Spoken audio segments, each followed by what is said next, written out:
বন্ধুরা, কমলা লেবু দেখে আপনারা বুঝতেই পেরেছেন যে আজকে কমলা লেবুর কোনো একটা রেসিপি হতে চলেছে। তো আজকে আমি এই কমলা লেবু দিয়ে কমলা লেবুর জ্যাম কিভাবে বানাতে হয় সেটাও দেখাবো। খুব কম উপকরণের মধ্যে এই কমলা লেবুর জ্যামটা কিন্তু বানানো যায়। তো তার জন্য আমার এখানে লাগছে 6টা কমলা লেবু, 1 চামচ নিয়েছি কর্নফ্লাওয়ার, 1 চামচ নিয়েছি ঘি আর হাফ কাপ চিনি।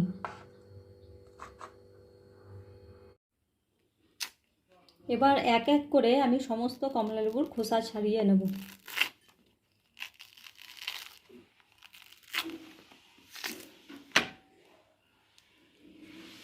খোসাগুলো ভালো করে ছাড়িয়ে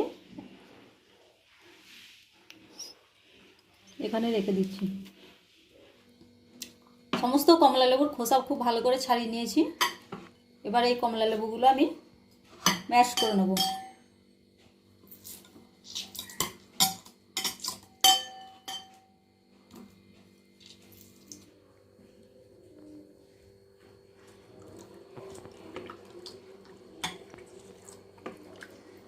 কমলা লেবুগুলো আমি খুব ভালো করে স্ম্যাশ করে নেব। আমার এখানে কমলা লেবুর রসটা দরকার।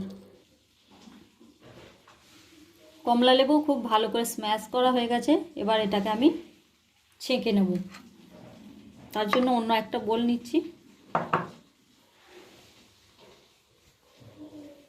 একটা সাদা সুতির কাপড়ের মধ্যে এটাকে ছেঁকে নেব।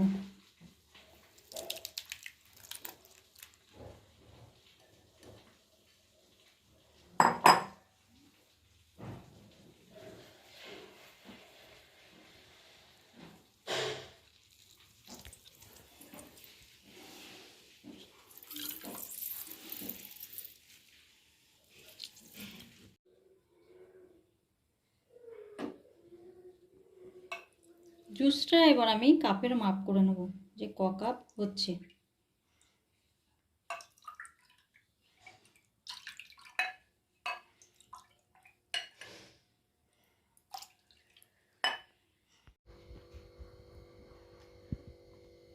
এখানে আমার এই জুসটা হয়েছে এই কাপের 3 কাপ।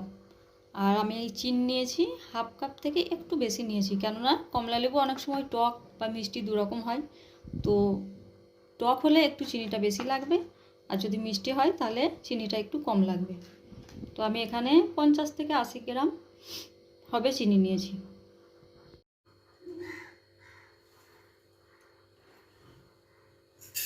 চিনিটা কড়াইয়ে দিয়ে দিলাম আর দিয়ে দিচ্ছি 1 কাপ জল।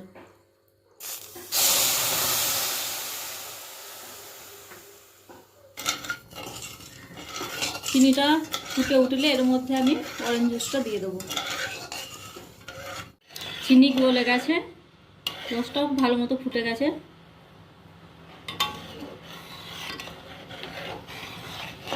এরপর আমি এর মধ্যে অরেঞ্জ জুসটা দিয়ে দেবো।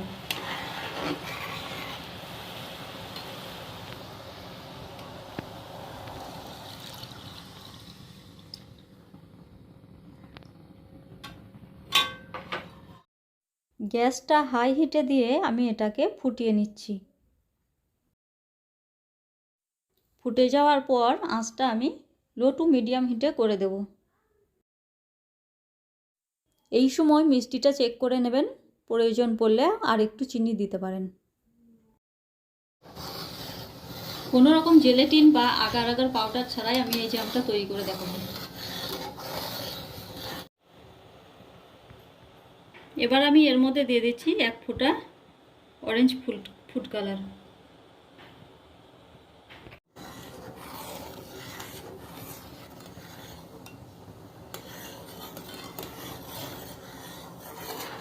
কালারটা খুব সুন্দর এসেছে।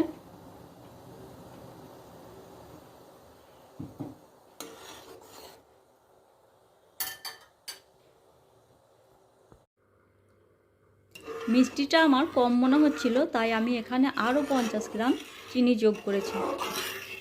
সব কিছু ভালো করে ফুটিয়ে নিয়েছি।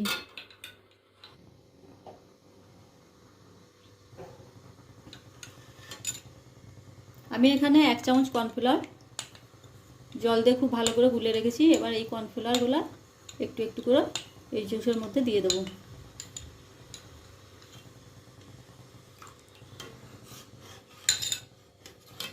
দেওয়ার সঙ্গে সঙ্গেই নাড়তে হবে, নাহলে তলায় বসে যাবে।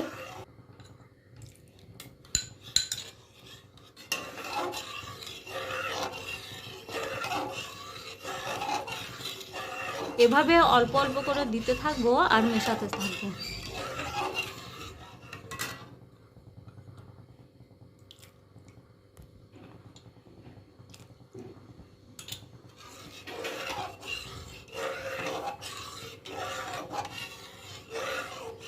এটা এখন পাতলা মনে হচ্ছে, কিন্তু আস্তে আস্তে এর থিকনেসটা বেড়ে যাবে।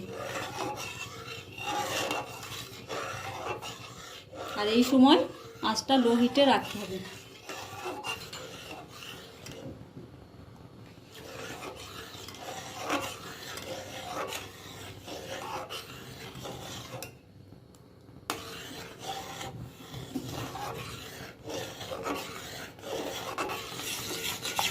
অনবরত নাড়াচাড়া করতে হবে যেন তলায় না বসে যায়।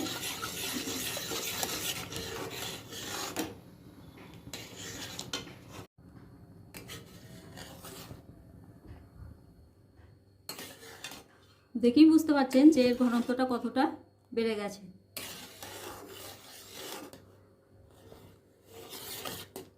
খুব ভালো করে ফুটে গেছে। এবার আমি এর মধ্যে 1 চামচ ঘি দিয়ে দেবো।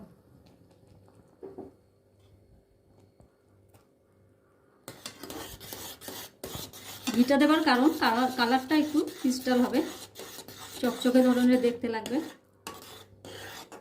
আর এটা জারের মধ্যে ভরে রাখলে অনেক দিন থাকবে। বাবলসগুলো এরকম বড় বড় হচ্ছে, আর এই যে পাশ থেকে এভাবে ছেড়ে ছেড়ে যাচ্ছে খুব কড়া থেকে, তখন বুঝবেন যে জ্যামটা হয়ে গেছে।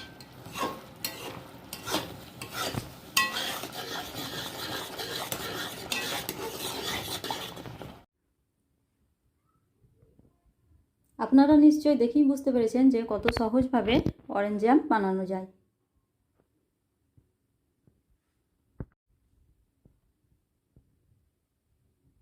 অরেঞ্জ জ্যাম তৈরি হয়ে গেছে। এবার এটাকে আমি ঠান্ডা হবার জন্য 1 ঘন্টা রেখে দেবো।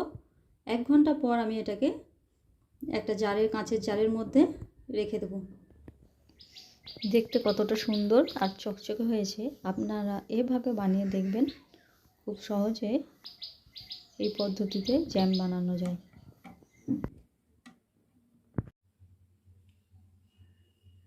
জ্যাম আমি জারের মধ্যে ভরে নিয়েছি। এটা হালকা গরম থাকতে থাকতে জারের মধ্যে রাখতে হবে, কেননা ঠান্ডা হয়ে গেলে এটা খুব বেশি জমে যায়। এই দেখুন,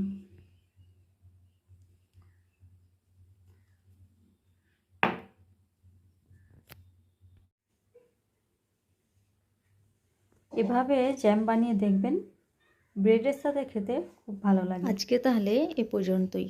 নমস্কার।